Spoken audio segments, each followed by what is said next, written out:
Motor Otto e diesel. Vou falar hoje aqui um pouco sobre o funcionamento e entender ele enquanto uma máquina térmica, quanto motor Otto, quanto motor diesel. Bom, vamos falar o que ele é, os tempos de funcionamento e uma análise dele enquanto máquinas térmicas. O que é o motor Otto e o que é o motor diesel? O motor Otto tem como base de funcionamento queimar o combustível dentro do seu cilindro, né? Essa queima de combustível libera uma grande quantidade de energia. Energia é essa que gera uma expansão, e essa expansão gera um movimento, já que esse movimento é transferido para o pistão, e o mesmo desce, né, através da biela conectada a um virabrequim, que é um sistema de manivelas. Esse sistema de manivelas roda, assim transformando a energia térmica, que vem da ignição do combustível, em energia mecânica, que se torna o movimento do eixo virabrequim, que junto a ele pode ser acoplado gerador ou um próprio carro, né? Igual esse aqui é um motor 2JZ, que é o motor de um Supra, de um Toyota Supra. Então, aqui teria, né, a polia da bomba, enfim. Mas aí ele poderia estar acoplado, por exemplo, em um gerador gerando energia. Como que é o funcionamento do motor Otto? Ele funciona em quatro tempos. Quanto o motor Otto quanto o motor diesel funcionam em quatro tempos. A admissão, que no caso do motor Otto é o momento em que o pistão vai admitir o combustível, vai entrar combustível por dentro do motor, e no caso do motor diesel tem a diferença que no motor diesel vai entrar apenas ar, não uma mistura de ar com combustível. Aí temos a compreensão, né, que o pistão vai subir comprimindo esse combustível, essa mistura ar-combustível, né? No caso do motor diesel, comprimindo apenas o ar. E temos a explosão, ou combustão, ou expansão, ou chame como quiser. Que no caso do motor Otto, se é dada a partir da centelha de uma vela, e no caso do motor diesel, é dado devido à injeção do diesel, que é um combustível que demanda muito mais energia para ser queimado. Então, ele vai entrar para dentro do cilindro através de uma bomba injetora, que vai injetar ele com uma altíssima pressão, ocasionando uma elevação da temperatura, e ele vai queimar, né? Não vai chegar a detonar, mas vai queimar. Essa liberação de energia se expande, né? Já que ela vai estar comprimida, então ela vai se expandir. E essa expansão vai empurrar a cabeça do pistão para baixo, gerando o movimento. Quando esse pistão descer, ele vai rodar novamente subindo, completando o quarto tempo do motor, que é o escape, que é o momento em que a válvula de escape vai se abrir e ele vai cuspir os gases da queima. Falando um pouco dos tempos, propriamente falando, agora de uma maneira mais completa e mais detalhada. Então, no motor a gente tem os quatro tempos, né? A admissão é o primeiro tempo do ciclo do motor. A válvula de entrada ou válvula de admissão, ela vai se encontrar aberta e vai permanecer aberta durante todo o período de admissão de combustível. Nesse momento, o pistão vai descer, o pistão que é esta peça aqui, essa que é a válvula de admissão, nesse caso. A válvula de admissão vai ficar aberta, o pistão vai descer. Enquanto ele desce, ele vai admitir, no caso do motor Otto, a mistura de ar-combustível. Vai entrar ar-combustível para dentro do motor. Nesse estágio, a pressão dentro do cilindro vai ser a mesma ambiente, ou se for algum carro, algum equipamento, né, seja algum motor, né, que tem algum tipo de sobrealimentação, seja uma turbina, um supercharge, ou o que seja, ou vai estar com a pressão isobárica com a pressão ambiente, né, de um bar, de uma atmosfera, ou com a pressão necessariamente imposta sobre o que está demandado sobre o motor. Então, o pistão desce e admite o combustível. Esse é o pistão, essa é a biela, esse aqui é o eixo de virabrequim. ou eixo de manivelas, né? Nesse momento que ele admite o combustível, ele continua rodando, atinge o ponto morto inferior, que é esse ponto aqui. Neste momento, a válvula de admissão se fecha e começa o segundo tempo do motor, que é a compressão. A compressão nada mais é do que o pistão subir, comprimindo a mistura ar-combustível, no caso do motor Otto.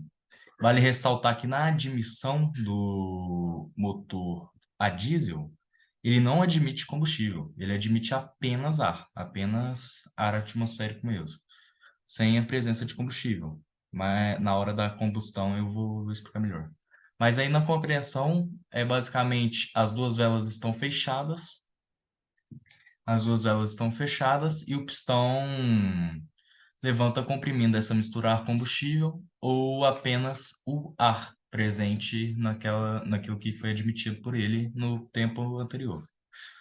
Agora, a expansão ou explosão, as válvulas se mantêm fechadas, o pistão atinge o ponto morto superior, que é esse ponto aqui, ó. E neste momento, no caso do motor Otto, neste momento não, né? Ele atinge o ponto superior e a hora que ele começa a querer descer pela inércia,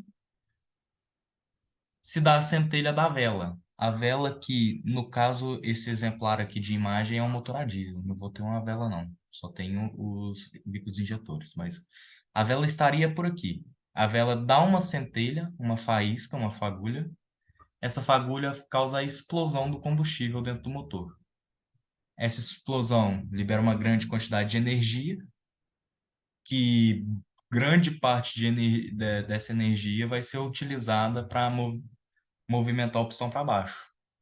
Esse movimento do pistão para baixo é o que mantém o motor rodando. Então, na expansão, o pistão chega no ponto morto superior, é dada a centelha, no caso do motor Otto. Essa centelha faz o combustível explodir, né, detonar e se incendiar.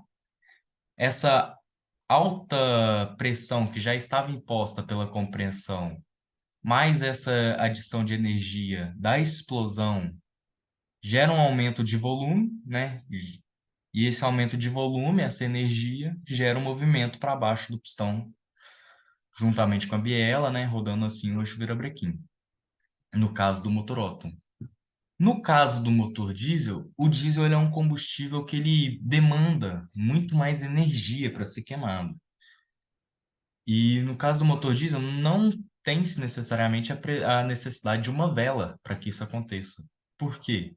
O diesel, por ser um combustível com muito mais energia, vamos dizer assim, quanto para ser queimado, quanto muito mais potencial energético de queima, ele tem esses bicos injetores aqui, ó. Esses bicos injetores, né, tem um sistema de alimentação de combustível. Esse sistema passa por uma bomba de combustível, uma bomba que gera uma alta pressão para esse combustível. Então, a hora que o pistão, no caso do motor a diesel, atinge o ponto morto superior, os bicos injetores injetam o combustível, o diesel, no caso. Lembrando que aqui no cilindro já tem ar, né? Então já tem oxigênio para queima. E aqui vai estar em altíssima pressão. O combustível que estiver entrando também vai estar em altíssima pressão. E toda essa pressão dentro do motor, né, vai gerar uma elevada temperatura que vai resultar na queima do combustível. Essa queima do combustível vai gerar a energia necessária para ele se manter movendo e mover o que tiver que mover. Já a exaustão, em ambos os casos, basicamente o pistão atinge novamente o ponto morto inferior, abre-se a válvula de escape do motor. A válvula de escape é aberta, o pistão levanta, empurrando os gases da queima para fora do motor. Uma vez que esses gases já queimou todo o oxigênio presente, né?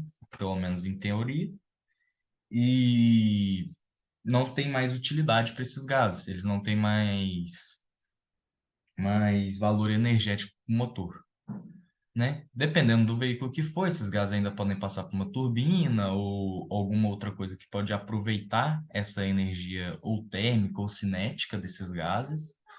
Mas falando propriamente do ciclo de funcionamento do motor, não necessariamente vai se ter alguma coisa para esses gases. O ciclo normal do motor é apenas a admissão, a compreensão, a explosão e o escape do para ele ciclar o motor e ele se manter rodando, né? E tudo isso gera uma grande quantidade de energia, superior à necessária dele só se deslocar, né? Só se manter rodando. Então, atrelado aqui, né? No caso, aqui temos o volante do motor, né? Poderia ter um gerador, né? Um gerador comum que seja, um gerador por máquina síncrona. Poderia ter um veículo aqui, um caminhão, por exemplo. Poderia ter uma máquina de moer cana. Enfim, ele é uma máquina, ele é um motor térmico como qualquer outro, como uma motor de uma locomotiva, como, né, alguma caldeira ou algo do tipo. Agora, então, vamos finalmente para a análise dele enquanto uma máquina térmica. Por quê? Para analisar ele como máquina térmica, a gente precisa ter um circuito fechado, né? Uma vez com que, já que ele joga os gases do escapamento fora, né? E o depois? Como é que ele ia se manter rodando, né? No caso da vida real, na prática, ele se mantém rodando pela admissão de um novo combustível, né? E pela própria inércia do motor, mas o ciclo acabaria, o ciclo necessariamente falando, se não houvesse mais injeção de combustível externa, se acabaria na exaustão, né? Ou no escape. Para a análise dele enquanto máquina térmica, para a análise